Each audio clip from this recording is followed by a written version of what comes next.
My 28 female, fiancé, 31 male, told me he slept with his sister. All right, so here's a little background information. My fiancé and I are at a wonderful place in our relationship. He is a superb guy who is attractive, sensitive, terrific, and hilarious in addition to being wonderful. 3 months ago, he proposed to me, making me feel like the happiest girl on the face of the earth. I couldn't have asked for a better proposal than what I received. I had the impression that I knew all there was to know about him until lately. His challenging connection with his family has always been open and honest with me, and I appreciate him for his honesty and openness. As far as I'm aware, he and his elder sister, 33F, aren't really close and don't speak much with one another.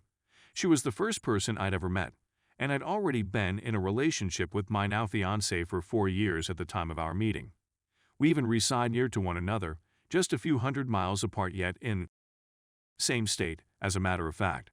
The reason for his reluctance to pay her a visit, I had always assumed, was due to the fact that they were never particularly close in their relationship. When he was 10, his parents split, and she moved in with her father while he remained with his mother. It was always to get him to pay a visit to her and her children, since I wanted him to have a sense of belonging with his nieces and nephews. However, he always managed to come up with an excuse not to go. I'd had enough and made the decision to give up trying. So that there would be no misunderstandings, I inquired of him last week, when I was working on our save the dates, and asked for any addresses he had for his family members, including his sister. It was at this point that I saw him stiffening up, and he went on to say, "She's not coming to the wedding." I was surprised. In spite of the fact that I'd given up on trying to get him to date her, it seemed strange to me that he wouldn't want her to be a guest at his marriage ceremony. Honestly, I'm praying that this was an isolated incident, and that it never happens again. In the end, he couldn't come up with anything more imaginative than "we don't get along." I urged him for an explanation, but he couldn't. In the course of my questioning, I said something to the effect that I didn't want him to feel bad about not inviting her, and he promptly responded by saying, "I slept with her, okay." I stayed steadfast in my convictions, and he reacted by saying, "I slept with her, all right?" The only thing I could do was sit there and stare at the ceiling, bewildered. Nonetheless, after the full force of his remarks has sunk in, I must further information in order to choose my next course of action. After much prodding, he eventually admitted that they had met around 2 years before we did, and that they had both been under the influence of alcohol at the time of their encounter. However, I wasn't sufficiently inebriated to be able to forget about it. Was it not the fact that he offered his apologies that continued to excite him on? These kind of incidents do happen from what I understand, but I'm not sure what to do in this particular scenario. Despite the fact that I'm meant to be putting together a wedding, I'm not sure I'll be able to look at him the same way after this experience. Of course, he continues to have a special place in my heart. That continues to be the case today. However, I'm concerned that this will be something I'll never be able to get over. What should I do if I find myself in this situation? Is it essential for me to cancel my wedding? Is it necessary for me to cancel my wedding? Is it worthwhile for me to continue on this path? Is it really essential for us to go to therapy for something that I'm not even sure I want to think about right now? Any aid would be much appreciated. Edit. In response to several inquiries, I am now seeing a therapist on a regular basis. I've been there for approximately a year. I have an appointment next week, which I haven't had since he informed me. I'm proposing that he go to treatment as well, whether or not I decide to continue with him. I also know that my prying and nagging was ineffective. I know I'm not flawless. Story 2. When does the healing begin? Lost love. Because there is so much to say, this will turn into a Bible, but I'll make every attempt to keep it as short as possible to avoid being overwhelming. In spite of the fact that I'm now in therapy and don't think I have much to say, I feel the need to vent. Any and all advice and responses are much welcomed, as I'm actually hurting. I apologize for the disarray of this message. For 8 years, we went through the normal ups and downs of every relationship, but nothing major ever happened between us. We simply clicked and rocked each other's worlds, eventually becoming best friends and then officially married, with family on both sides supporting and loving us. It was almost picturesque, if you know what I mean.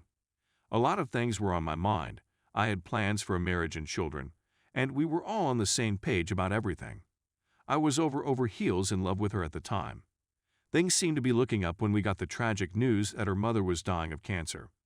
I took it upon myself to seek her father for his approval to marry her, as we tried to come to terms with the news.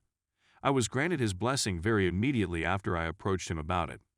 I had a good relationship with her father, and the rest of the family did as well. I had a strategy in place and had said that I would wait until after coping with the dread of what was to come before popping the question. My life was shattered within a week after her mother's death. My closest friend, lover, and soon-to-be wife had cheated on me and married a coworker, and my whole family had just abandoned me without a second thought. The woman approached me and informed me that I had done nothing wrong and that it was not my fault. As a caring husband, I was there for her when she needed me and did everything a loving guy would do, so I have no idea what she is talking about. When I got a text from her expressing remorse and apologizing for what she had done, I reacted angrily and blurted out the words. Despite the fact that I have continued to convey my concern, there has been no more contact. It is still possible to have an inexplicable and limitless amount of fury in me right now. The pain I'm feeling is unbearable, and I've never had such intense feelings in my life. When I think of what was, about how amazing that life was, I'm still in tears. My dreadful loathing for her and him leads me to want to kill her and him, and to wish such crimes on their heads, while I find myself lamenting her and sobbing for what was and what may have been. It's true that this is simply my wrath speaking, but I think that everyone deserves to feel joyful and loved, because these things are important and healthy, and they should be felt and offered in equal proportion to everyone who wants them. The words family conjure up images of wrath and misery in me, and I'm having trouble knowing what it means to be a family at this moment in time. Since then, I've sought counseling, but I feel like I'm trapped in a cycle of self-deprivation as a result of it, constantly questioning myself, having random breakdowns, sobbing, or experiencing an enormous rush of hatred and rage, and wondering why someone would say I love you and then do these things to you. I'm not sure what I'm doing wrong.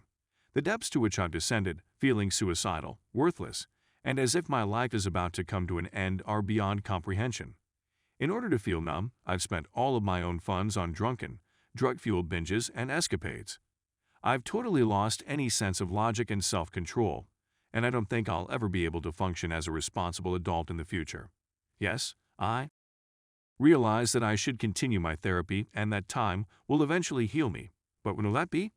Nonetheless, despite my overwhelming want to quit up, I've been doing all I can to continue moving ahead. The use of drugs and alcohol is no longer a part of my life, and I still struggle with it, but it's not the same as it was before, and it's not like I want to think about these things or be in this frame of mind anymore.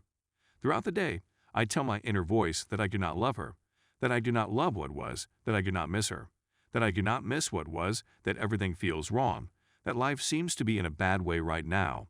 As a result of this dreadful period, I am lucky to have people who have been by my side, including an old acquaintance from a decade ago who I reached out to for assistance when I needed it.